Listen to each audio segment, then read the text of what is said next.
এই মাসে রমাদান হচ্ছে কোরআন নাজিলের মাস, সমস্ত ওহী নাজিলের মাস। কোরআনের কারণে এই মাসের বরকত আল্লাহ বৃদ্ধি করে দিয়েছেন।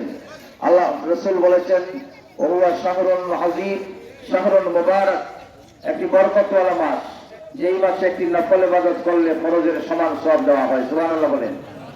বন্ধুরা আমার, এই যে ইফতারি সামনে নিয়ে আপনারা বসেছেন, এটা দেখতেছেন কে? আরো জোরে বলেন, কে দেখতেছেন? খাচ্ছেন না কাকে ভয় করে? আবার খাইবেন, সাথে সাথে খাওয়া শুরু করবেন কার হুকুম মেনে?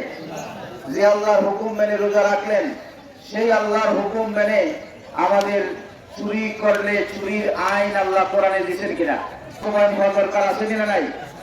এই ব্যাপারে দ্বিমত কারো আছে যে আল্লাহর আইন কায়েম হতে দেব না, এই ব্যাপারে আপনার আমি মুমিন হিসাবে দ্বিমত পোষণ করা আমাদের চলবে? আলোচনা চলবে, কিন্তু বাস্তবে আমরা চালাই। আমরা যারা রোজাদার, যারা ইফতার করতে এসেছি, আমরা অনেকেই বলি যে না, দরকার নাই, আল্লাহর আইন তো আমি মানতেছি। সংসদে আল্লাহর আইন কায়েম করে চুরি বন্ধ করার জন্য যে আইন আল্লাহর কোরআনে দিয়েছেন, সেই আইনটা আপনি মানছেন না, অথচ আপনি মুমিন বলতেছেন। আপনি আমি কিসের মুমিন যদি আল্লাহর আইন সবটা মানা দরকার নাই, একটা মানা দরকার? বলেন, সবটা মানা দরকার আছে না নাই? আপনি একটা মানলেন, আরেকটা মানলেন না, এটা কি মুনাফিকি না? বলেন, এটা মুনাফিকি কিনা? এই মুনাফিকি জীবন কি মুমিনের হতে পারে? তাহলে আমরা কোন অবস্থায় আছি? আমাদের উপরে আল্লাহর রহমত কেমন করে আসবে? আমরা জীবনে মুনাফিকি করি, আমরা কিছুটা মানি আর কিছুটা মানি না। বন্ধুর খাতিরে, আত্মীয়ের খাতিরে, অমুক তমুকের খাতিরে তার সাথে আমার সমর্থন, আল্লাহর আইনের প্রতি আপনার আমার সমর্থন যারা দিতে পারে না, তারা আসলে রোজাদার, প্রকৃত রোজাদার হতে পারে না।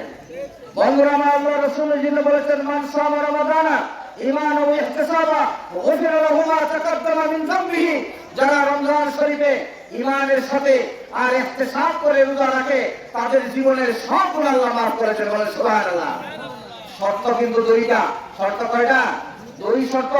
একটা হলো ঈমানের সাথে রোজা রাখতে হবে, আল্লাহর সন্তুষ্টির জন্য রোজা রাখি। দুই নম্বর হলো ইহতিসাব করতে হবে। মা হুয়াল ইহতিসাব? What is ইহতিসাব? ইহতিসাব মানে হিসাব নিকাশ করে রোজা রাখা। যে আল্লাহর হুকুমে রোজা রাখলাম, 13 ঘন্টা খেলাম না, পান করলাম না, কামাছাড় করলাম না, সেই আল্লাহকে ভয় করে, তিনি আমাকে দেখেন, তিনি আমাকে জানেন, সে আল্লাহকে হুকুম দিয়েছিলেন। কেউ যদি হত্যা করে প্রমাণিত হয়, হত্যার বিচার আল্লাহর আইনে হবে। ঠিক না বেশি বলে? যদি আজকে হত্যার বিচার আল্লাহর আইনে হতো, বাংলাদেশে কোন খারাপি বন্ধ হয়ে যেত। ঠিক না বেশি বলেন? আমরা এই কোন খারাপি বন্ধ করে চাই কিনা? চাই না। তাহলে চাইলেই হবে না, দোয়া করলেই হবে না, বিয়ে করতে হবে, তারপরে পাওয়ার জন্য দোয়া করতে হবে।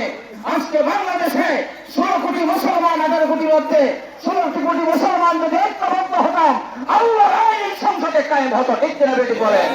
তাহলে আমরা সেখানে মুনাফিকি আছে আমাদের, সেই মুনাফিকে অভ্যাস করতে হবে, প্রকৃত মুমিন হতে হবে। সেই প্রকার মুমিন না হওয়া পর্যন্ত আল্লাহ হবে না।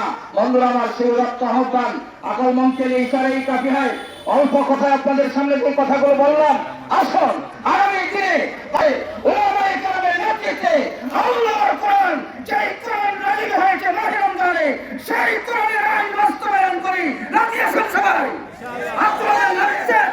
নারায়ে তাকবীর, নারায়ে তাকবীর, মাহে রমজান জিন্দাবাদ। বন্ধুরা আমার, আমি আর কথা বলতে চাই না।